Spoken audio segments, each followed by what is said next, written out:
नमस्कार दोस्तों। हर्ष चिकारा ये नाम आजकल सोशल मीडिया पे बहुत घूम रहा है। बहुत से वीडियो आपने भी देखे होंगे। तो पहले आप ये वीडियो देखिए, इसके बाद इसको छीलते हैं अच्छी तरह से चिकारे को। दलित महिलाएं बेटियां अपने सतन नहीं ढक सकती थी। और जिनको आज आप हिंदुत्व के ठेकेदार कहते हो, उस टाइम भी ये ठेकेदार थे। वे ठेकेदार आते थे कर लेने, टैक्स लेने। जिसके सतन जितने भारी हो उस पर उतना टैक्स लगता था। और हमारी दलित बहनों के ऐसे पकड़कर सतनों को वजन मापते थे। धिक्कार है तुझ पे दल्ले। तुझे पैदा करके तो तेरी माँ को भी अफसोस हो रहा होगा कि कैसी नाकार औलाद पैदा कर दी है मैंने, जो हिंदुओं को ही आपस में लड़वा रहा है अपनी गंदी राजनीति को चमकाने के लिए। क्या बोला इसने? शूद्र महिलाओं से स्तन टैक्स लिया जाता था। अबे जाहिल, कौन सी किताब में लिखा है? उस किताब को कोट करके बता।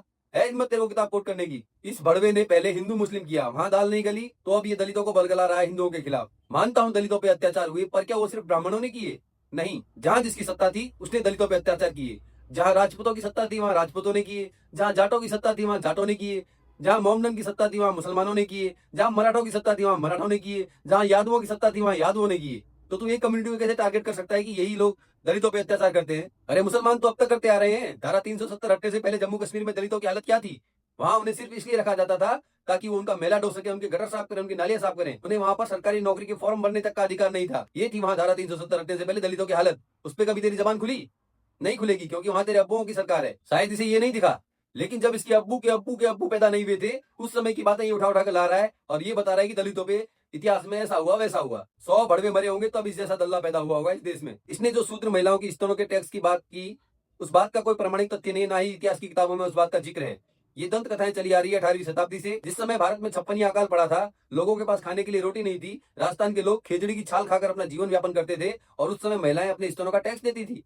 कैसी जाहिल पने की बात कर रहा है वे तू? थोड़ा पढ़ तो लिया कर, थोड़ा फैक्ट तो लाया कर, इतिहास को उठा के लाया कर। लोगों की कई सुनी बातें आ गया और तू सोशल मीडिया पे हक दिया, तूने यहाँ पर आकर गंद मचा दिया। 150 करोड़ की जनसंख्या है भारत की। एक आदमी, मात्र एक आदमी उठाकर ला जो ये कह सके कि मेरी दादी परदादी ने स्तन टैक्स दिया था। है हिम्मत तुझमें एक आदमी को लाने की जो ये कह सके? अगर नहीं तो अपनी बकवास को अपने पास रख। मुझे तो अफसोस इस बात का है कि दलित भाई इसकी बातें सुन कैसे लेते हैं। जो ये तुम्हारे पूर्वजों के खिलाफ ऐसी उल्टी सीधी बातें कर रहा है, आखिर तुम सहन कैसे कर लेते हो उसकी ये बातें? मेरी समझ से तो बाहर है ये। अगर इस बड़वे को दलितों से इतना ही प्रेम है तो मिर्चपुर गांव में, जो हरियाणा में पड़ता है, मिर्चपुर गांव, वहां पर 21 अप्रैल 2010 को जाटों ने मिलकर वाल्मीकि कॉलोनी में घुसकर उनके घरों में आग लगा दी। 258 दलित परिवार अपना घर छोड़कर पलायन पर मजबूर हो गए थे।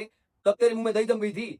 तब तुझे ये दलित दलित नजर नहीं आ रहे थे? उस पर क्यों नहीं बोलता तू? दोस्तों, सवाल उठता ही ऐसा कर क्यों रहा है? तो इसके लिए हमें समय में थोड़ा पीछे जाना पड़ेगा। हरियाणा विधानसभा चुनाव 2024, जहां इसकी करारी हार हुई, इसकी जमानत जब्त हो गई। पहले तो इसने कांग्रेस वालों से टिकट मांगी। जब कांग्रेसियों ने इसके पिछवाड़े पे लात मार के इसको भगाया, तब ये निर्दलीय चुनाव लड़ा। गोहाना विधानसभा चुनाव से इसने नामांकन किया, जहां पर 92,000 वोट जाटों के थे, 65 से 70,000 वोट SC ST कास्ट के थे, और इसको वोट मिले 14,761 वोट।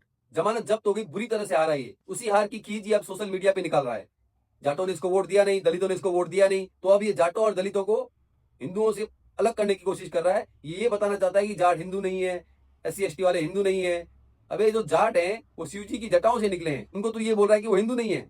तुझसे पूछ के वो हिंदू बनेंगे? जाट भी हिंदू है, SC ST दलित भी हिंदू हैं, पर तेरा पता नहीं तू किसकी पैदाइश है। अपना DNA टेस्ट करा। वोट के लालच में और बीजेपी का विरोध करते करते ये अब सनातन के विरोध पे उतर आया है। ये बोल रहा है कि हिंदू महिलाओं को धार्मिक अनुष्ठानों ने, धार्मिक कर्मकांडों ने ठगा है। तो ये क्या है फिर? इसका जवाब दे। ये कर्मकांड नहीं है? चल तेरी बात मान भी ली, तो क्या सिर्फ हिंदू धर्म ने महिलाओं को ठगा है? 3 तलाक क्या है? औरतों का खतना क्या है? हलाला क्या है? तहरुम गोमिया क्या है? अगर तुझे महिलाओं की ही चिंता है, महिलाओं को धर्म ने ठगा है, तो सभी धर्मों की बात कर। सिर्फ सनातन धर्म की बात क्यों करता है? इससे ये मालूम होता है कि तू एक नंबर का दोगला इंसान है। तू वही टॉपिक चुनता है जो तुझे सूट होते हैं, क्योंकि तुझे अपनी गंदी राजनीति चमकानी है। तुझे समाज से, दलितों से, जाटों से, हिंदुओं से कोई लेना देना नहीं है। तुझे सिर्फ अपनी राजनीति चमकानी है। अबे चमका राजनीति, और भी बहुत से काम है। लोगों की सेवा कर, समाज सेवा कर। अगर तू अच्छे कार्य करेगा तो लोग अपने आप तुझे वोट देंगे, लेकिन तुझे वो तो करना नहीं है। तुझे भड़वागिरी करनी है। अब सुन मेरी बात, हिंदू धर्म को टारगेट करना बंद कर, क्योंकि लोग समझ चुके हैं तू कितना दोगला है। तू बिन पहनने का लोटा है, कभी इधर लुढ़कता है, कभी इधर लुढ़कता है। तेरी एक ऑडियो भी वायरल हुई थी जिसमें तू दलितों को कमीन बोल रहा था। दलितों को कमीन बोलने वाला आज दलितों का हितैषी बन गया है। ऐसा हृदय परिवर्तन हो चुका है तेरा। अपनी राजनीति चमकाने के लिए भड़वागिरी पे उतर आया है। तू इतना नीचे गिर जाएगा ये तो मैंने सोचा भी नहीं था। अब है सोशल मीडिया का जमाना, लोग कब्र खोद खोद के उसमें से निकालते हैं इतिहास में तूने क्या किया क्या नहीं किया। पहले तू दलितों को गालियां देता था और अब तू दलितों का हितैषी बना फिर रहा है। बंद कर अपनी ये भड़वागिरी। दोस्तों, आप लोग बताइए, क्या ये सही कर रहा है? जो ये हिंदुओं को लड़वाने की कोशिश कर रहा है, क्या ये सही है या गलत? कमेंट बॉक्स में आप बताइए। मिलता हूं आपको फिर किसी नेक्स्ट वीडियो में। तब तक के लिए जय देवभूमि, जय उत्तराखंड।